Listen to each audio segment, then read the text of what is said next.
சென்னையில் பொதுமக்கள் அதிகமாக கூடும் 50 இடங்களில் கடந்த 18ஆம் தேதி கட்டணமில்லா தானியங்கி குடிநீர் வழங்கும் இயந்திரங்கள் திறந்து வைக்கப்பட்ட நிலையில் ராஜீவ்காந்தி அரசு மருத்துவமனை வளாகத்தில் வைக்கப்பட்ட இயந்திரம் பழுதாகி தண்ணீர் பீய்ச்சி அடிக்கிறது. கூடுதல் விவரங்களை செய்தியாளர் ஜெர்ரி வழங்க கேட்கலாம். ஜெர்ரி, வணக்கம். கள தகவல்கள். வணக்கம்.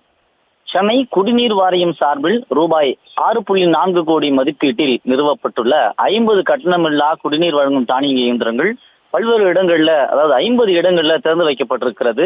அதன்படி மணலி, மாதவரம், தண்டையார்பேட்டை, ராயபுரம், திருவிக நகர், அம்பேத்கர், அம்பத்தூர், அண்ணா நகர் உள்ளிட்ட பகுதிகளில் இருக்கக்கூடிய மக்கள் அதிகம் கூடக்கூடிய பகுதிகளில் வணிக வளாக பகுதி, ரயில் நிலையம், பள்ளிக்கூடம், கல்லூரி வளாகம், மெட்ரோ ரயில் நிலையம் மற்றும் மெரினா கடற்கரை, மருத்துவமனை வளாகம் என 50 இடங்களில் கட்டணமில்லா குடிநீர் வழங்கும் தானியங்கி இயந்திரங்கள் 6.4 கோடி ரூபாயில் அமைக்கப்பட்டிருக்கிறது. இந்த தானியங்கி இயந்திரங்களை 3 ஆண்டுகளுக்கு இயக்கி பராமரிப்பதற்கான பணி ஆணைகளும் வழங்கப்பட்டுள்ளன.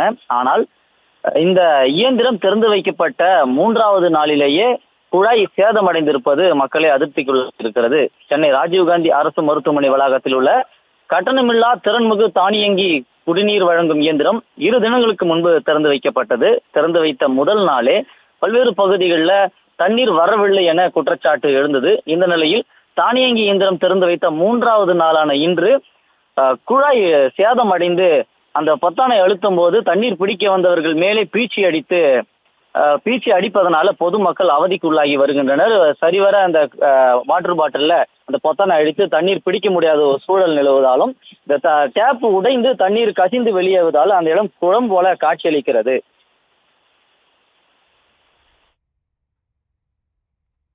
விவரங்களுக்கு நன்றி ஜெர்ரி.